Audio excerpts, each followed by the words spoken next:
But now for our second match, and that's also from the First Division. It's from the Midlands, Wolves versus Spurs. Wolves without a point this season against Spurs, who've got 1 point from their 2 games. Commentator Ken Wolstenham. The Midlands area, flooded during the past few days by torrential rain, has dawned bright and warmer than of late, a more cheerful weather scene that has made the Wolves fans hope for a change in their fortunes. Not since January the 24th have they won a Football League game. But in midweek, they thrilled their fans by losing to Derby County in a game which produced 6 goals in 15 minutes. As a result of that, Wolves have stiffened their midfield department by bringing back Danny Hegan, a close-season signing from West Bromwich Albion. Another close-season signing, Bobby Gould from Arsenal, steps into the number 12 shirt. The Tottenham Hotspur, who've gained 1 point from 2 home games, give Joe Kinnear and Roger Morgan their first games of the season and pin many of their hopes on the England combination of Alan Mullery and Martin Peters. Altogether, they've got 8 internationals in their side, which cost over £800,000 in transfer fees. The referee, Mr. Harold Williams, comes from Sheffield. A goodly crowd, Tottenham Hotspur to kick off. One linesman from Pontypridd, Mr. Fly, and Mr. Wheaton from Reading.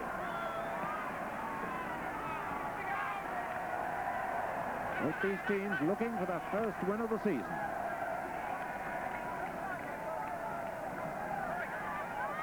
Throw to Wolves. Bailey. Just a slight breeze. Blown towards the goal that Spurs are defending. And here's Peters, number 10. The nose.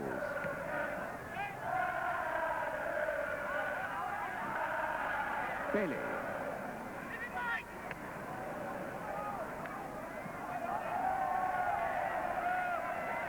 Throw to Wolves. Hugh Curran, number 10.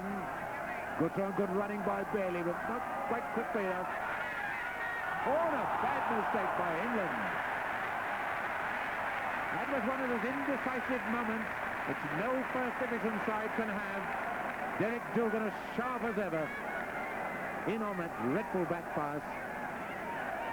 The Spurs nearly conceded a goal out of nothing.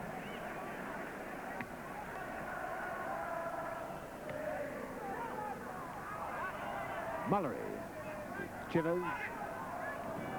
And Chivers, a lot of power, he scored! Chivers came through with an awful lot of power then. A lucky rebound, but he scored after 13 minutes.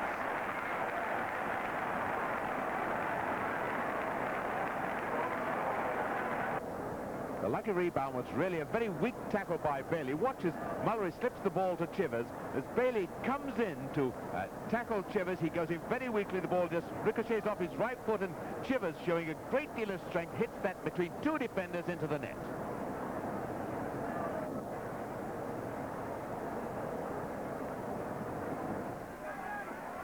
And a foul by England, holding Dugan down. Clash of the real giants, Mike England there and Derek Dugan. Look at the size of them. Hegan with the free kick for Wolves. Parkin. A corner kick. Good shot by Parkin. Very difficult to know what to do when Spurs have brought back 11 men in defence. It's a corner then to Wolves.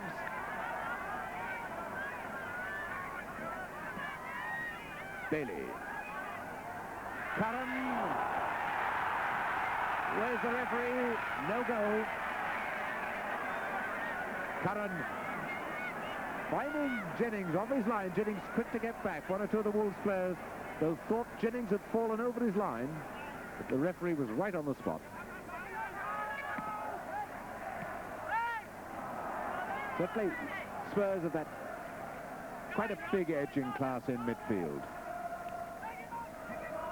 Peters to Chivers. Now Peters, Mullery gone forward.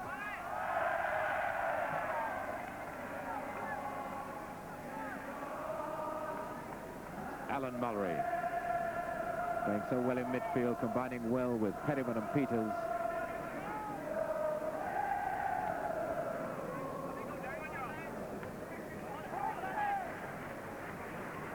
Give it to Hegan. Wolves hoping for a free kick, not getting it. So away goes Kinnear. Mullery wandering off into a nice open space. There he is. And laid on now for Morgan.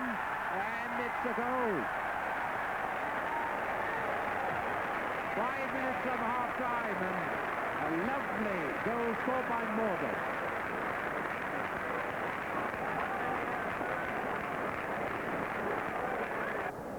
Great running off the ball by Mullery. Made that goal. He ran square with Kinnear, pushed the ball through to Chivers, and then Morgan coming round on the blind side of the defence, running onto that flick from Chivers, and it was the second goal.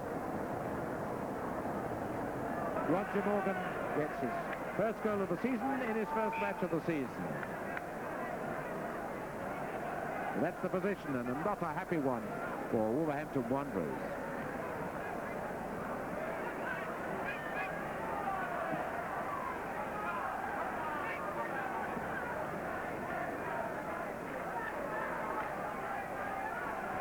Second goal of complete simplicity.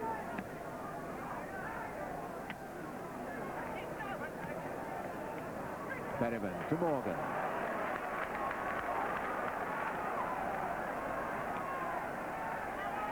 Mullery. That was tipping badly from Alan Mullery. A terribly difficult ball for the goalkeeper to take.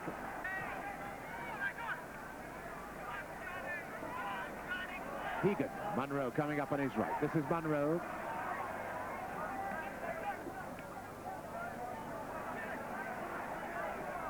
Number 8, Hegan. Determination of Bailey to Curran. Oh, what a shot! That was the shot of the match so far from Hugh Curran. And you could see how much the crowd loved that sort of shooting. And the whistle goes for the end of the first half. Spurs, who took the lead through Chivers after 13 minutes, and after 40 minutes, Roger Morgan made it 2-0. Wolverhampton Wanderers facing problems now. 2-0 down on their own ground to Tottenham Hotspur. They've now conceded 9 goals in 2.5 matches.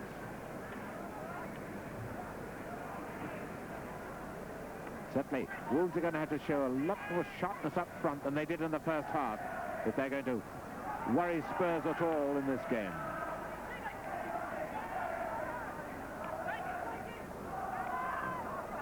Mullery. That one from Gilzine, now McCalliog. And in the Wolves trouble through the first half. So many misplaced passes by Gilzine.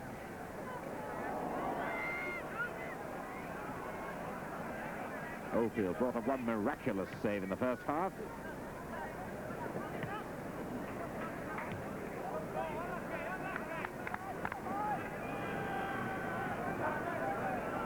Ominous clouds coming overhead. Looks as if we could have another one of these Midland downpours.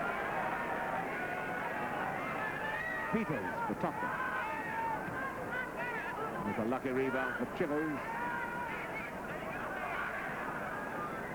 Knowles.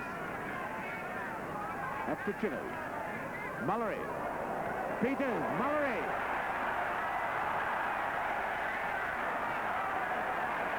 Well, Mullery, the ball just wouldn't come to him quickly enough. It was beautifully worked move by Mullery and by Peters.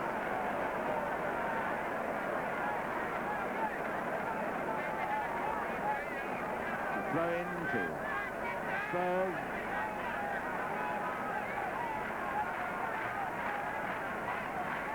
Chivers can send in long ones when he's got a mind to. Gilzine.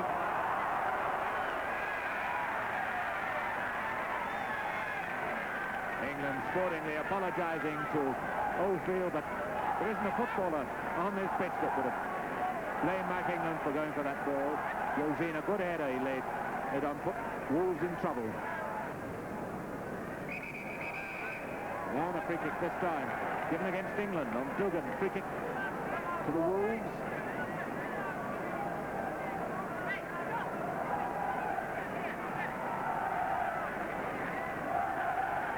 Egan, the man facing the ball.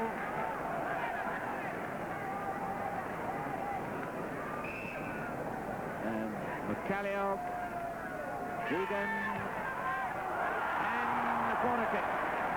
Parkin coming up, almost catching the Spurs defense, going the wrong way, creating an open goal situation.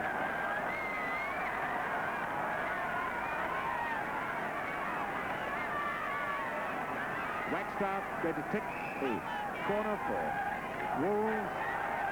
And another corner. Yes. 20 minutes of the second half gone. Not a happy second half for Wolves, even though they haven't got further behind. They're still 2-0 down. Wagstaff.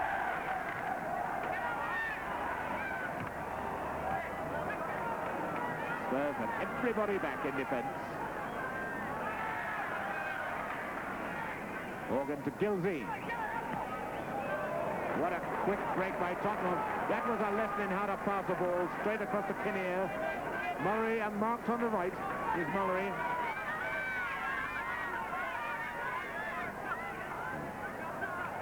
Kinnear to Perryman.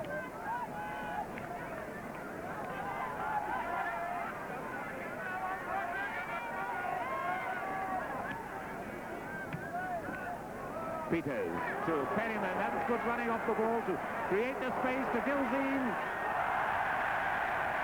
Well, a wretched finish to a beautiful move. Such a finish by Alan Gilzine. Must have stopped his foot.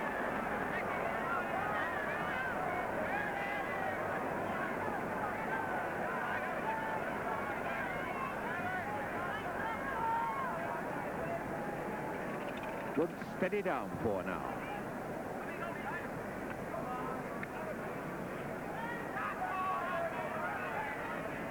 Morgan. Chivers to Murray. To Peters.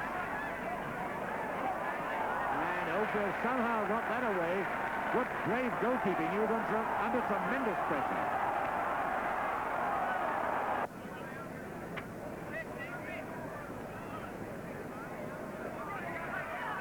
This isn't a very quick build-up, but there aren't many Wolves players getting back to challenge in defence.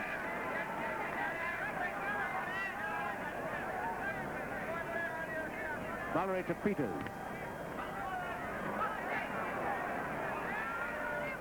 Mallory. To go! 20 more minutes of the second half gone, and Mallory completely shocked Oldfield.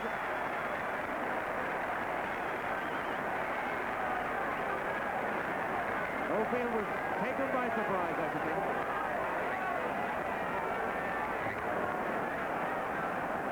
Yeah, poor old John Oldfield just doesn't know what hit him. Now that's 10 goals in 3 matches Wolves have conceded.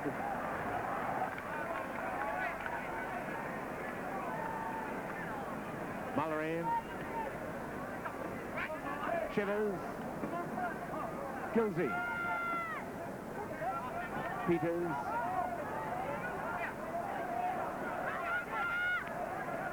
And Gilzine running well inside the back. Corner kick. And I think Parkin is hurt, is he?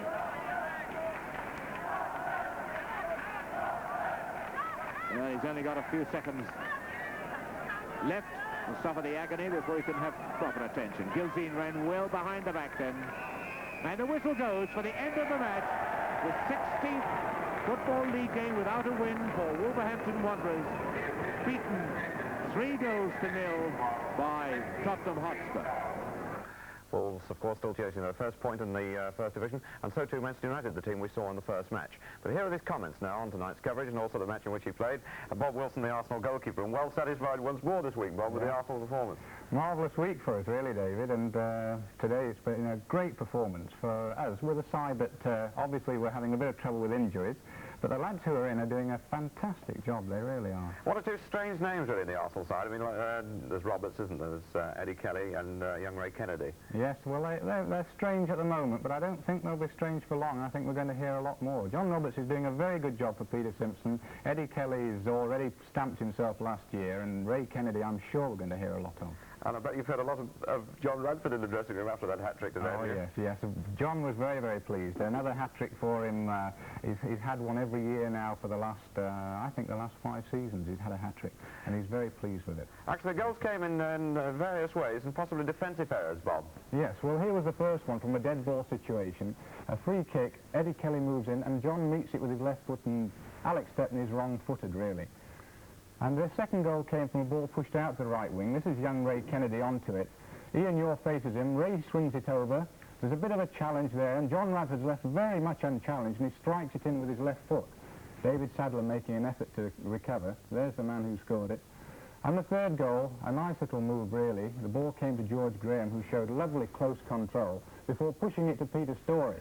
Now it's a lovely weighted ball. First time. Ray Kennedy again into the danger area, and a little bit of suspicion of a miscue there from John Radford. I suspect that it went off the outside of his right foot, but they all count. You wouldn't say it was that clever, in fact? No, I don't think so. I must admit, I think that was a little bit of luck there, but it was in the net. That second goal, Bob, the United defence was in an appalling mess, wasn't it? Well, it was really, and I'm afraid the highlight of their, to me, was that they were so susceptible to any high ball. In fact, most of our goals came from crosses, and we looked very dangerous, although, again, great credit due to John Radford and Ray Kennedy, who had the beating of them in many ways.